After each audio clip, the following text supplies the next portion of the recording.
Hi అండి అందరికీ. Already థంబ్‌నెయిల్‌లో చూసుంటారు కదా! ఈ పూజ కోసం ఎంతమందికి తెలుసు డెఫినెట్‌గా కామెంట్ చేయండి. నాకైతే అసలు తెలీదు. నేనెప్పుడు చూడలేదు ఇలా కొండకి పూజ చేయడం. ఫస్ట్ టైం నేను నా పెళ్ళైన తర్వాతే చూసాను. మా హస్బెండ్ వాళ్ళ ఇంట్లో అనమాట. మా ఇంట్లో ఎప్పుడూ చేయలేదు ఈ పూజ.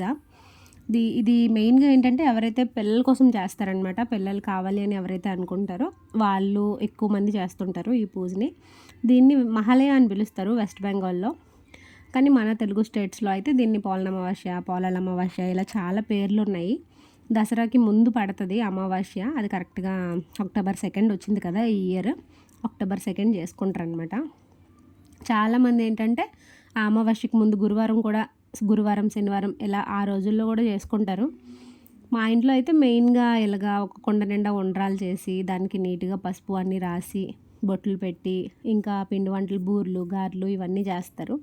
ఒక చిన్న పసుపు కొమ్ము, ఒక పూలదండ ఇవన్నీ ఆ కుండ చుట్టూ కడతారనమాట. అది మీకు ఇప్పుడు వీడియోలో కనిపిస్తది. నెక్స్ట్ మెయిన్ ఎందుకు అంటే మా హస్బెండ్ వాళ్ళ నానమ్మ గారు ఫస్ట్ స్టార్ట్ చేశారంట ఈ పూజ. ఆవిడకి ఒక 8 మంది పిల్లలు పుట్టి చనిపోయారంట లైన్‌గా. ఆ తర్వాత ఎవరో చెప్తే ఈ పూజ స్టార్ట్ చేశారు. నెక్స్ట్ ఒక అమ్మాయి పుట్టారు. ఆ తర్వాత మా మావయ్య గారు. అక్కడి నుంచి అంతా బానే ఉంది. అక్కడి నుంచి ఎవ్రీ ఇయర్ కూడా ఈ పూజ డెఫినెట్‌గా చేస్తారనమాట.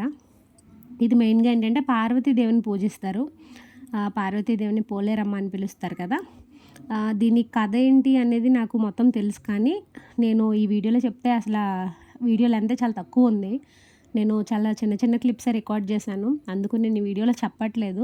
మీరు నెట్‌లో సెర్చ్ చేసుకున్నా మొత్తం ఆ కథ అంతా వస్తది.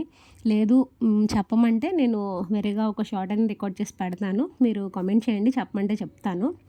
ఈ వీడియోలో అయితే చెప్తే సరిపోదనమాట లెంత్ అందుకే చెప్పట్లేదు. మెయిన్ ఏంటంటే ఇంట్లో ఒక బాబు ఉన్నారనుకోండి, అబ్బాయిలే ఉన్నారనుకోండి బూరెలే చేస్తారు. ఇంకా అబ్బాయితో పాటు అమ్మాయి కూడా ఉన్నారనుకోండి బూరెలు, గారెలు 2 చేస్తారు. ఓన్లీ అమ్మాయి అయితే గారెలు చేస్తారనమాట. ఇలాగ ఇద్దరు పిల్లలు కాబట్టి అబ్బాయి, అమ్మాయి 2 చేసి ఇలా కొండ చుట్టూ కడతారు. ఇంకా రకరకాల పళ్ళు, పువ్వులు అన్నీ పెట్టుకుంటారు. మెయిన్‌గా ఏంటంటే ఆ మధ్యలో ఉన్న దోసకాయ చూసారా? దాన్ని పిల్లల్లాగా భావిస్తారనమాట. ఎవరికైతే పిల్లలు కావాలి అనుకుంటున్నారో వాళ్ళని పూజకి పిలుస్తారు. పిలిచి కూర్చొని మొత్తం అంతా ఆ కథ అంతా నీట్‌గా విన్న తర్వాత ఆ దోసకాయనిచ్చి పంపిస్తారనమాట. ఇంకా వైఫ్ అండ్ హస్బెండ్ ఇద్దరూ తింటే వాళ్ళకి వెంటనే కలుగుతారు అని చెప్పి నమ్ముతారనమాట. పెళ్ళైన తర్వాత నన్ను కూడా ఫస్ట్ ఇయర్ ఇలా పిలిచారు పూజకి. నేను కూడా విన్నాను అప్పుడు కథ. అక్కడి నుంచి ఎవ్రీ ఇయర్ మా అత్తయ్య గారు వాళ్ళు కూడా చేస్తారులెండి. మీకు ఎంతమందికి తెలుసు అనేది నాకు డెఫినెట్‌గా కామెంట్ చేయండి. ఇలాంటి పూజలు ఉంటాయని కూడా నాకు తెలీదు. కానీ మన పెద్దవాళ్ళు చెప్పినప్పుడు డెఫినెట్‌గా మనం కూడా బిలీవ్ చేయాలి.